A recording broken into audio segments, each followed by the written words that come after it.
जय हिंद, जय Bharat. America, Venezuela ज्या पद्धतीची घटना घडली आपण बघू शकतो. Nicolas Maduro American president Donald ट्रम्पनं रातोरात उठवून त्याच्या शहरातून, गावातून, घरातून काढून अमेरिकेमध्ये आणणं छोटी मोठी गोष्ट नाही. कोणत्या देशाचा जो देश ॲज अ भला डेमोक्रेसी होती नाही होती, पण ॲज अ UN जे क्लॉज आहे, जे UN जे फंडे आहे, त्याला मागं सोडत सगळ्या गोष्टीची अवहेलना करत ते म्हणते ना, सर्वात मोठी पॉवर पैशाची असते. तर आज पैसा जिंकला आहे. भला अमेरिका का समजत होता मादुरोले डझंट मॅटर, व्हेनेझुएलासोबत का रिलेशन होते डझंट मॅटर, पण अल्टिमेट स्वतःचा स्वार्थ साधण्यासाठी ज्या प्रोसेसनं उतरला आणि जे तिथल्या लोकांना साधून ॲज अ प्रेसिडेंटले घरातून उचलून आपल्या घरात आणणं छोटी मोठी गोष्ट नाही. घटना काल रात्रीची आहे. ठीक आहे, एक अटॅक होतं. सर्वप्रथमचं सायबर अटॅक होतं. कम्युनिकेशन, तिथले सॅटेलाईट, सगळ्या नेट सुविधा सगळ्या हॅक केल्या जातात.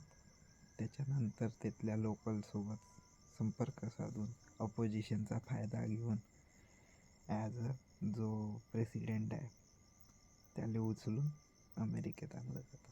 अमेरिकेला व्हेनेझुएला साधण्याचं कारण, सर्वात मोठं रिझन म्हणजे तिथं असलेला अज्ञात भंडार, जो वर्ल्डचा सर्वात जास्त ऑइल रिझर्वेअर व्हेनेझुएला म्हणून आहे. सोबतच व्हेनेझुएलामध्ये असलेला ॲज अ रेअर अर्थमध्ये जे बॅटरीसाठी लागते लिथियम, आणि सोबतच गोल्डचे चतुर भंडार आहे. नवीन रिसर्चमध्ये पब्लिश झाला आहे.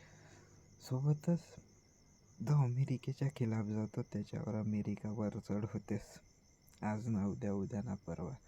ठीक आहे, व्हेनेझुएलाला तेवढा सपोर्ट असतो रशियाचा, चायनाचा, पण ते तेवढ्या दुरून नाही येऊ शकले. ठीक आहे, तर अमेरिका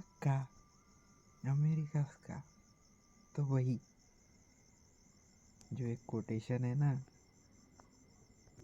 क्षमा शोभती उस भुजंग को जिसके पास गरल हो, उसके पास क्या, जो दंतहीन सरल हो. ठीक आहे, तर काय आहे, पहिलं ब्रिटिशरनं राज्य केलं, कॉलोनी स्थापन केल्या, उपनिवेश बनवले, ॲज अ आपलं वसाहती निर्माण केल्या.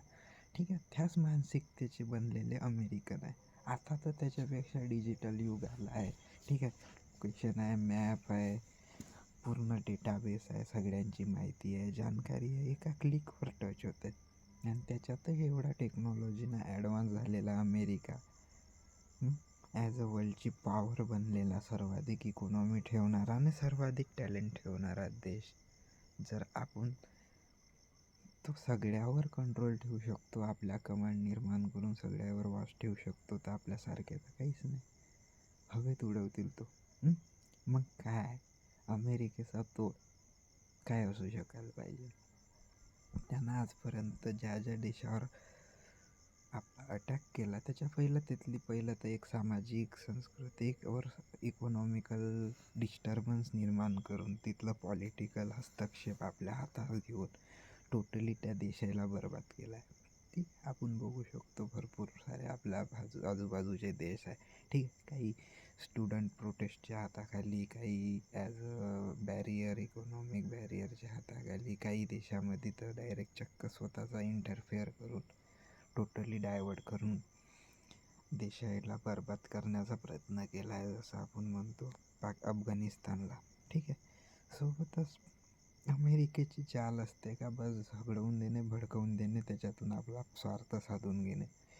आजपर्यंत तसाच करत आला आणि तीच मानसिकता घेऊन तो चालणार. ॲज अ लॅटिन अमेरिकेच्या खालचा साऊथ अमेरिकेमध्ये जो बसलेला व्हेनेझुएला नामक कंट्री, जो की पहिलाच तुटवून होता पैशाच्या बाबतीत.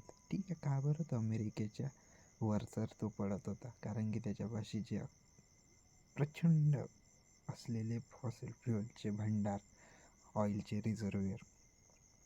ठीक आहे, अमेरिका तिथून ऑइल काढत होता. त्याला वाटलं व्हेनेझुएलाचा मादुरोवाला सत्तेवर, त्याला वाटलं काय साले तर स्वतःचाच फायदा करून राहिले. ठीक आहे, त्याच्या होतेल्या इन्व्हेस्टमेंट झालेल्या कंपन्या स्वतः चालू लागला. कंपन्या काही दिवसांनी त्याची इफिशियन्सी किंवा त्याला रिन्यू न झाल्यामुळं त्यांची उत्पादकता कमी होत गेली. सोबतच दुसरी गोष्ट, अमेरिका तिथून जसा बाहेर पडला त्यानं मार्केट तोडून टाकलं. जगामध्ये कोणी बी त्याचा माल घेणार नाही व्हेनेझुएलाचा. अगर तुमचं मार्केटमध्ये तुमच्या प्रोडक्टचं डिमांडच नाही राहतील, कोणी घेतीलच नाही, तर तुमची किती उत्सर्जन करा, तुमच्यापाशी किती असलेला प्रोडक्ट काहीच कामाचा नाही. ठीक आहे, म्हणजे तो काक तोडतो तर देशाची आर्थिक जे नीड असते तिला टार्गेट करतो, ज्याच्यामुळं काय होते ते तिथली इकॉनॉमी कोलमडून जाते ना. पश्चात्यात तिथले लोक उठाव करतात तिथल्या लीडरवर, प्रोटेस्टरवर, आणि बस अमेरिका त्याचा संधीचा फायदा उचलून आपला हस्तक्षेप करतो. ठीक आहे, अल्टिमेट सांगण्याची गोष्ट हेच आहे की पहिलचे युद्ध व्हायचे तर ते आपण इतिहासात वाचले, कॉलोनियल इरामध्ये वाचले ते as a before world war 2 ते व्हायचे, छोट्या मोठ्या लढाईमध्ये व्हायचे. ठीक आहे, बाय वर्ल्ड वॉरपर्यंत पोचलो आपण. त्याच्यामध्ये काही लाखच मेले, करोडच मेले. पण आता डिजिटल वॉर आहे. ठीक आहे, सोबतच त्याच्यामध्ये एवढं अल्टिमेट वॉर आहे का बापरे बाप, UN सुद्धा हस्तक्षेप करू शकत नाही. UN आहे म्हणून राहिला, आम्हाला माहीतच नाही का चालू आहे. तो जिसके पास पैसा आहे उसी का राज आहे, असंच झालं आहे आता.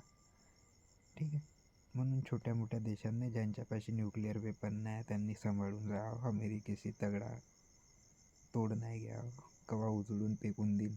ठीक आहे, बाकी भारतासाठी संदेश आहे का भाईसाहेब, आपल्याला आपली कम्युनिकेशन सिस्टीम, आपले सॅटेलाईट, आपलं इंटरनेट आणि आपला डेटाबेस जेवढा सिक्युअर करता येईल तेवढा करण्याचा प्रयत्न करणे. आपल्या देशासाठी जेवढ्या नवनवीन रिसोर्स आपण स्वतः इंडिपेंडंट इंडिव्हिज्युअल आपण निर्माण करू शकतो आपल्या देशामध्ये, आणि जास्त जास्त उभारणाऱ्या संस्था आहे, बाकी ज्या गोष्टी आहे, आणि जेवढे डेव्हलप टेक्नॉलॉजी आहे आपण आपल्या लोकांसाठी वापरणे.